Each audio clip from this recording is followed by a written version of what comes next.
Hi, this is Dre Bass. I want to do another Mr. Nightmare reaction. This one is called Scary True Night Shift Horror Stories. Like I said, I can only imagine. Well, there's jobs that you got to work at night, but especially if you got to work at night by yourself, that's got to be really, really freaky. Okay. Anyway, I'm gonna do this. I love Mr. Nightmare. I love the setup. I love his voice. So please hit the like, subscribe button, and let's get right to it. And I'll be right back with my reaction. Let me put my headphones on. Okay, here we go right now. Go. Story 1, Anonymous. Boom, boom. I regrettably used to work at a hotel in our town. Our town had gotten hit by a hurricane a few months back, and a lot of houses were badly damaged, so a lot of people vacated the place. The hotel is about a 20-minute walk from my house. The town and hotel name I'll leave out of this, as I really just don't want anything traced back to me. The hotel was a very standard bed and breakfast type place. You know, where they serve wet scrambled eggs, frozen sausages, and assorted cereals. The hotel had a busy month after the hurricane, as some people were out of their houses due to damages. But after a while, things quieted down. If anything, quieter than before the hurricane. I always worked nights, from 6 p.m. to 2 a.m. Then someone would relieve me at 2 a.m. and they'd work till 10 or 11 a.m. I could always see how many people were checked into the hotel, and at the time it was only maybe 9 rooms, which wasn't a lot at all. I could go the whole night sometimes without seeing anyone. There was a back break room for employees with a coffee machine, fridge, table, and a couple sofa-type chairs. The employee bathroom was also back here. At night, I spent most of my time back here. There was a bell at the front desk that people would ring if they needed anything. I was in the back when I heard a deep voice from the lobby saying hello repeatedly. I got up and went through the door leading to behind the counter and saw a man on the other side of the glass. There was a glass barrier with an opening underneath about 10 inches high. He said he needed towels. I grabbed him a couple extra towels and slid them under the glass for him. He grabbed them rather aggressively, shot me this weird look, then walked to the room's hallway. I stayed in the lobby now, sitting in the rolling chair by the monitors, and I just watched that man on the camera walk down the hallway. He was looking around weirdly. Then he started rubbing the towels on his face. I said out loud, "What in the world?" Then he got in the elevator. So I went back to the break room. It was maybe 10 minutes later when I heard a voice again from the lobby. It was the same voice. I walked back out and that man was standing on the other side again. He said very loudly, "My key card is broken." I asked what his room number was. He said it was something random like 2C, something with a letter in it. Our hotel room strictly had numbers, no letters, so I knew this man was lying. I told him, "Sir, our rooms don't have letters. Are you sure you're staying here?" His reaction was not something I was expecting, nor was it something I wish I ever had to be victim to.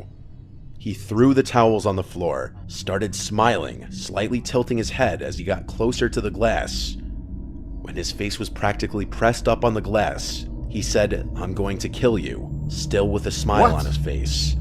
Then he said it again, louder, and again. Each time he said it, it got louder until it was almost a scream. I screamed back at him, "I'm calling the police." And I did. I picked up the phone and showed him as I dialed 911. He kept his disturbing smile as he now started mocking me, calling the police. As I spoke to the dispatcher on the phone, explaining very loudly what was happening in front of my face, the sick man laughed and headed for the door in a slow walk.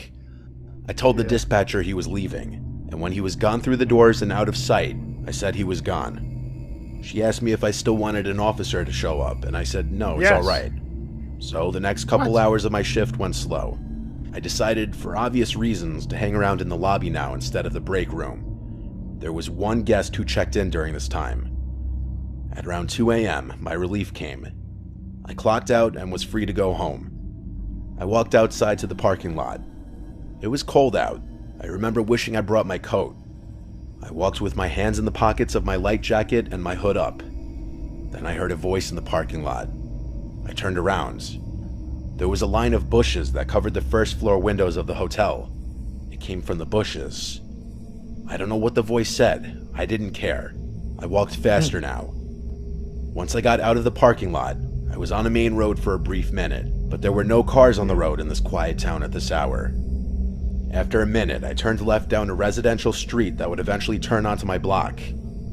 It was dead silent out, not even the sound of any distant traffic, just the sound of my shoes hitting the pavement, and then the sound of someone else's shoes hitting the pavement behind me. Oh, It was the sound of someone running as if on their tiptoes trying to be quiet. By the time I turned around, they stopped. There was a car right behind me, and I almost knew that there was someone hiding behind it. I heard laughing, and then a familiar voice saying quietly, "I'm going to kill you, bitch." Without even seeing him, I knew it was that man. I looked around, planning out my next move. I couldn't outrun a man, let alone wearing my work shoes. I looked at the nearest house. It had an upstairs light on. Someone was awake. I would go run and ring the doorbell for help.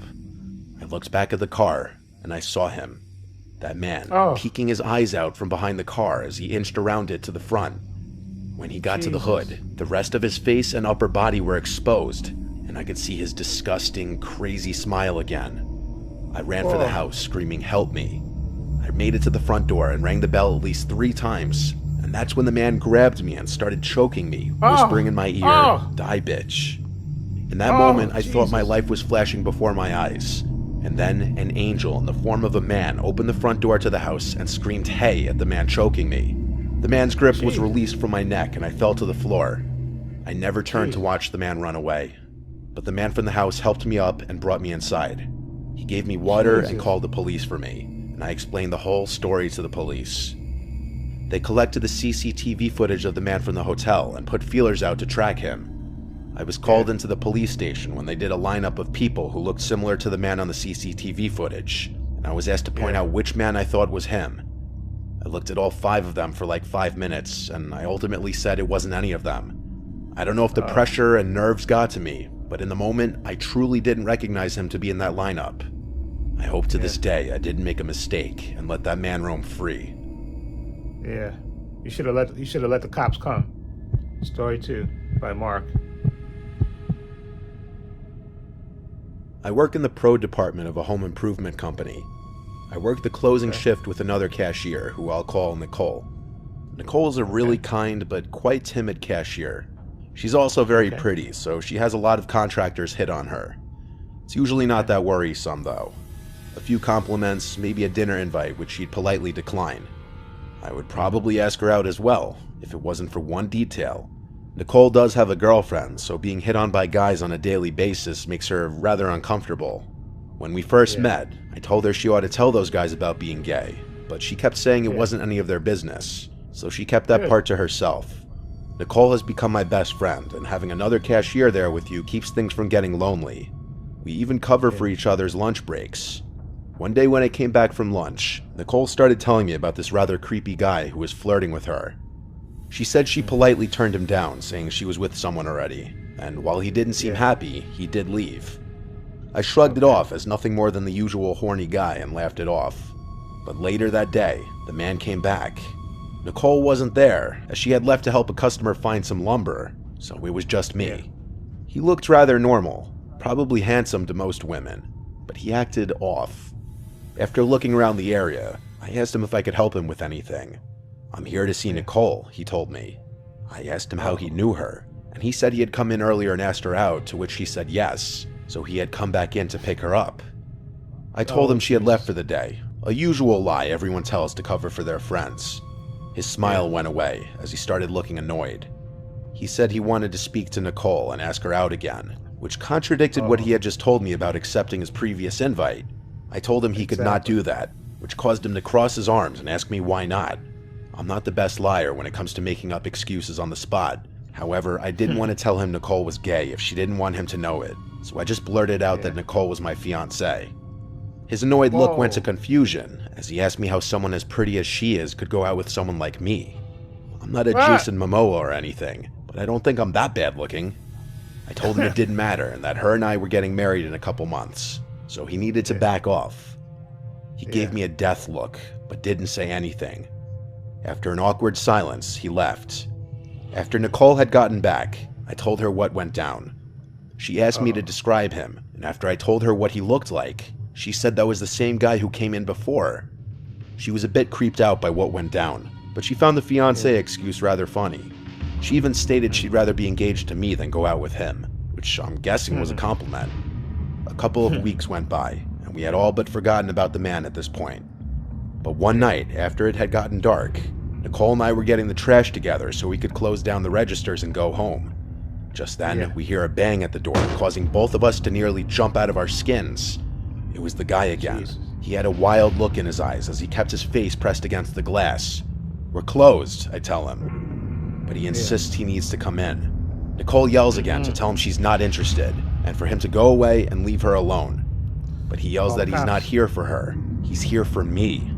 He then says that if he can, quote-unquote, take out her husband, then she'd be all his. Based on that, he wanted to kill me. I tell Nicole to run to the manager's office and call the police, and I'll stay here and watch him. I won't lie, though. I was pretty afraid to be in that tiny little area if the guy's able to get in. He wasn't the biggest guy, but he could have had a weapon on him. Plus, the store doesn't allow us to have self-defense items on us, so I was on my own here.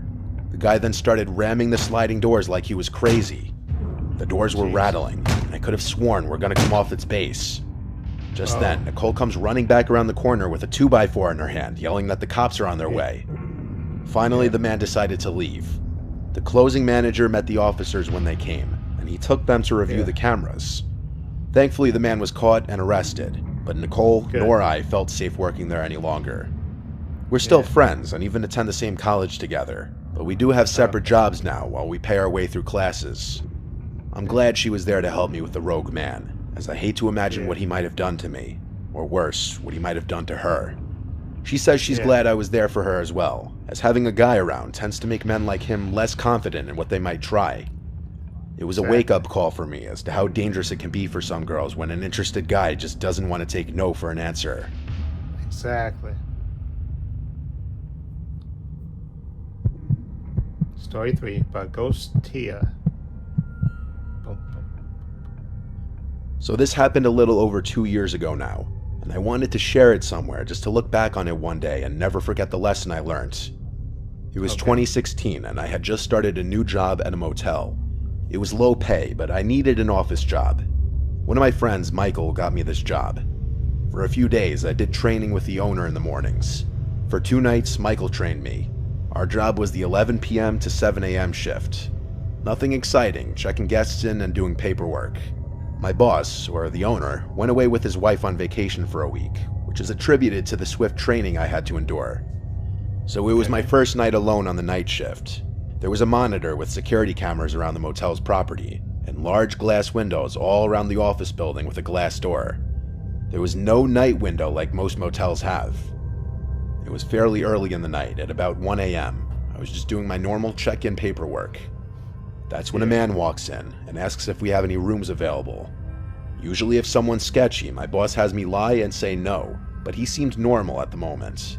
Without hesitation, I said, yes, of course, just for one? And he replies yes. So I begin creating the reservation on the computer when I notice he starts swatting the air and making spitting noises, as if he's being surrounded by flies. I try to ignore it. As far as I'm concerned, it wasn't my business. So I try to check him into the room as quickly as possible. I give him his key and he's on his way. At this point in time, I could be described as very timid.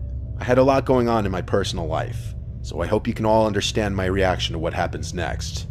The man comes back from his room and slams his hand on the glass door, causing me to jump. Absolutely frightened, I look up to see him just staring at me. He cracks the door and puts his head through and says, I can't get into my room. Why won't you let me into my room? And my only defense is trying to be helpful. So I replied, maybe there's something wrong with your key. Let me give you another one. The look he had in his eyes was inexplainable. I felt like I was in absolute danger. I handed him his new key, and he went back to his room. I tried texting Michael because he's the one who trained me, though it was in the middle of the night and he was asleep. I needed some guidance. With no reply from Michael, I noticed the man trudging down the stairs to come back. I go into absolute panic mode. I run into the back office and lock the door, and I pull out my pocket knife. It's important to keep protection when working at night. I hear the man in the office yelling, hello, hello, why won't you let me into my room? Do you not like me? Me being an absolute idiot and not standing my ground and just calling the police when I'm feeling scared, I decided to take the situation on alone. I reply, I'm just on the phone, I'll be right out. I then start calling Michael over and over for help. No answer. I decided to take a few breaths and then step out of the office. The man was not there. He was in the bathroom. I start hearing him talking to himself, angrily saying, "Kill her, kill her." My heart sank. Still being an idiot and not calling the police, he comes out and I say, "Your key was broken, I'm sorry.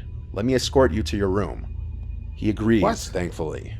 I was wearing a long-sleeved sweater, so with my arms down, I was able to hide my knife in my hand while holding it.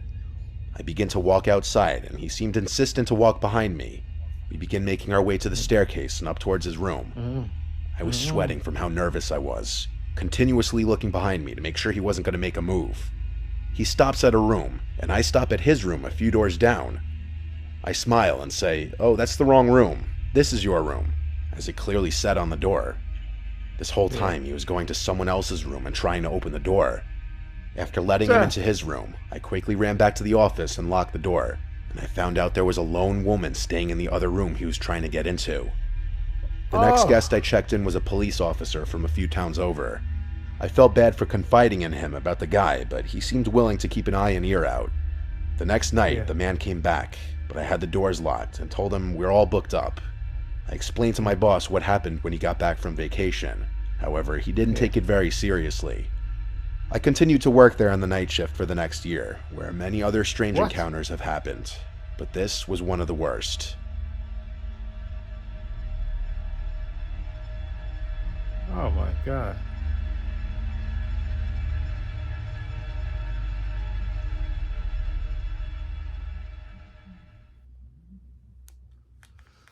Oh my God. First of all, again, when you're a woman, you're vulnerable and working by yourself.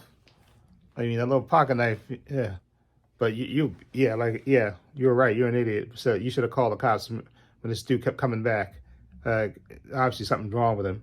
Okay, and you're vulnerable. You're by yourself. That you should have just called the cops. Say, "Listen, this dude is acting weird. Okay, I think he may have weapons on. Look, he may be on drugs or something." Let them come and escort his mind away. Obviously, he's trying to break into another woman's room. Is it? Come on, this guy was obviously nuts. Okay, so you're very lucky that this guy didn't attack you, or something definitely was wrong with him. Okay, and you're working by yourself. You're vulnerable. Okay, like I say, not to be sexist, but you're a woman and you're vulnerable by yourself. No. They should have a security guard working at night with you there, not by yourself. I'm sorry. I know people, want to be cheap and all that stuff, that own the places and stuff. They only hire the bare minimum, but no, they should have a security guard. You should not be working there by yourself, especially if you're a woman. Just like I said, and I did another story about people that work night shift and all that stuff. You working in one of these rest stops and stuff, especially if it's an isolated one or a gas station, but not working by yourself. It's insanity. And especially you're a woman, you're vulnerable, especially if it's one dangerous person, or maybe even more than one person, and it's just you, and that could have ended really badly for her. I felt, And then the second story with this guy, being persistent, trying to hit on this girl that obviously, wasn't interested, and obviously he's gay, and he's constantly, and he actually even comes back even after you said, "Oh, that she's my fiance," and he came back to try to kill you. What kind of?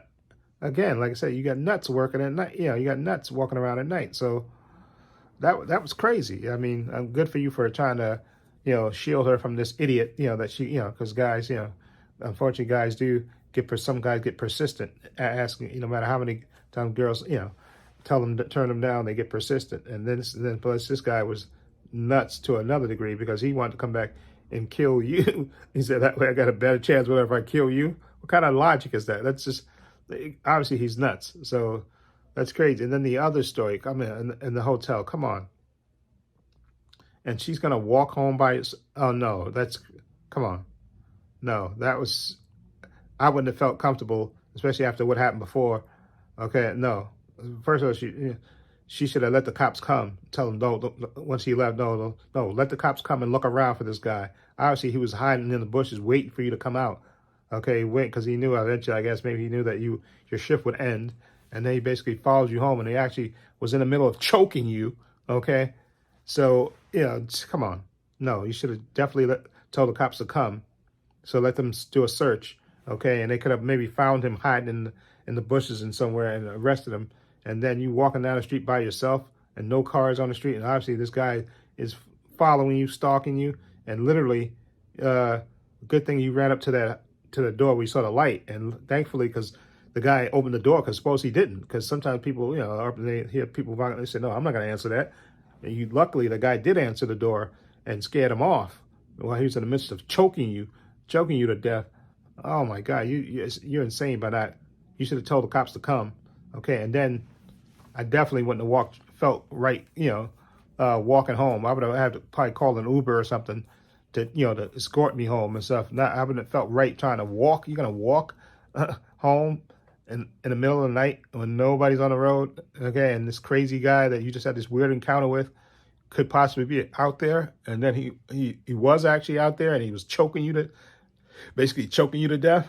Oh man, oh, like I said, women are vulnerable. Exactly. So that's why I think I told me and my sister had this discussion where I told her, get a taser, okay? If you can get a taser or even what do you call it? Not a cattle prod. Yeah, like a taser, a stun gun or something like that. So exactly. You can stun guys. Please don't put up with the crap, because women are vulnerable, okay? And you can be easily overpowered and things can end badly. So protect yourself. Mace,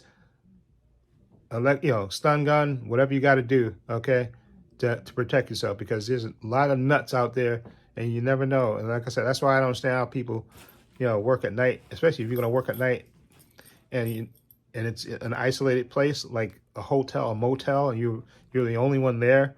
You don't know. Even if you're a guy, you could be a weird person coming in there in the middle of the night and this guy said, I'm going to kill you. Come on. What kind of, you got to deal with that. Come on. It's insanity. Anyway, that was some good story. And like I said, that first story was this, ooh, man, you're getting choked to death. Thankfully, you ran to a place where the guy did open the door for you. Anyway, please let me know what you think of these stories. It's 3 scary true night shift horror stories. What do you think of these? Please hit the like and subscribe button. I'll leave a link to Mr. Nightmare's channel in the description box so you can check it out for yourself. Also have links to my Facebook, my Twitter, my Instagram. Also have a link to my other channel, Above Views and Opinions. We check that out as well. Also have a link down below to my Patreon. I want to say a special thank you to my patrons. Their names will appear in this video somewhere. I want to say thank you to them supporting me. Always have my back. And again, my patrons only $5 a month. I have tons of content on there, tons of unedited content on there. I have movies on there. I have Marvel shows. I have DC shows. I have Gen V on there. The last thing I put on there is I have all 4 episodes of X-Men 97, all 4 episodes. Okay, if you go to my homepage, follow link, you go to my homepage and you'll see 30-second preview clips of all the unedited content I have on there. So if you want to check it out and support me that way, you can do that. Also, please give this video a thumbs up. It helps the channel and I truly appreciate it. Also, hit the subscribe button, hit the notification bell so you know when I upload new content to this channel. And this is Trey Pastor saying so long and take care.